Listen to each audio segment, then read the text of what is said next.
Yeah,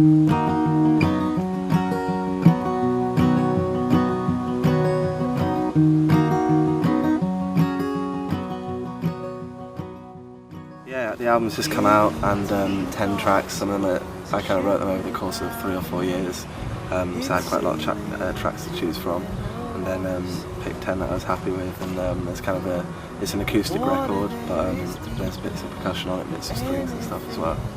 I'd say my favourite track's probably a song called Butterfly Culture, because it's one of the older ones, and I still kind of get a nostalgic vibe when I'm playing it, and I still feel really connected to it, like I do with all the others, but that one in particular, because it's old, and I've played it, for like 3 or 4 years. It's kind of nice to play that one each night. It's good, it's good to finally have it out. I'm pleased that people are into it, and it's nice to be playing shows that people are coming to, and just looking forward to making the next one as well now. I recorded a lot of demos in a lot of sort of kind of like local studios back at home and round at friends' houses and stuff like that. And put a lot of things online, like MySpace and YouTube, and just kind of played as many gigs as possible and opened for as many people as possible, and tried to, I guess Facebook and MySpace and stuff like that are pretty good for like, networking, but just kind of made myself available and kept myself busy, and was always constantly writing. I think that's the most important thing. Like, I think quite a lot of people focus on like getting their Facebook to look really pretty and getting their website looking nice, but for me, I was always kind of, I spent a lot of time just writing and playing guitar. The journey's been, I guess, good. It's nice to finally be able to tour and play my own shows and play busy shows as well, which is kind of the most important thing for me. But it's kind of been mad. I didn't really expect that. I don't really feel I've achieved, too much yet. But just to get to this point of being able to play shows with people coming down. And people are into the record and sending nice comments and saying nice things about it. That's amazing for me. It's kind of nice to be at this point now. I'd say my highlight is playing at Union Chapel. I did a Night for Men cap charity that Joe Wiley put on. And it's an amazing old church in London, and the acoustics are really good, and just great sound and really nice vibe in there. And that was kind of my highlights. I'd always watched on TV and kind of thought that would be cool to play it. And Glastonbury as well was pretty cool. My ultimate goal as a musician. That's a good question, man. I'd say just to still be writing and playing guitar and recording songs when I'm like 100 or 120.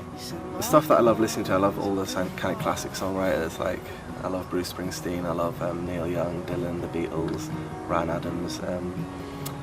I guess from a songwriting point of view, those guys have really, really influenced me. But sonically, I think people like Kate Bush and Sigur Rós are really interesting from a production point of view. Not that my record sound is, kind of big and spacey as that, but just the way they, I think the way they enhance their songs with the sounds they use is really impressive and honest, and that's kind of something that I hope to kind of work on a bit in the future.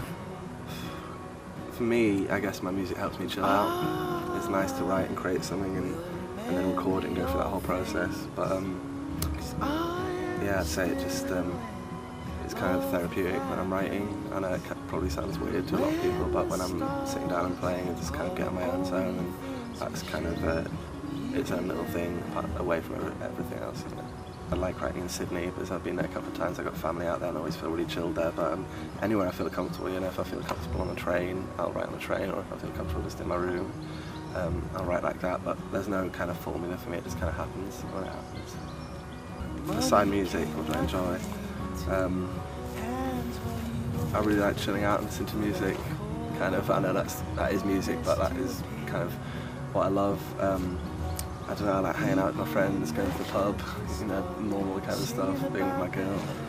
Just different, there's a load of different things, but I spend so much time doing music and listening to music. That's pretty much what I'm doing at the moment. I love finding new music as well, and I really like reading and watching films. I like horror films. Favourite film? I'd say a film called A Very Long Engagement. I think it's by a French director, and it's a film about the war. So that's my favourite film. Top tip for people trying to break into the music scene would be just keep writing and keep being honest with yourself, and keep stay inspired and play as many shows as possible, and focus on the music as opposed to all the kind of the other stuff around it, because that stuff will always come together, you know, if your music connects with people. Yeah, the album's come out, and yeah, you can listen to it online, and clips of it on YouTube and stuff like that. So it's available in shops like HMV and like record stores, and online as well, iTunes I think as well. To win this signed CD, go to studentpocketguide.com.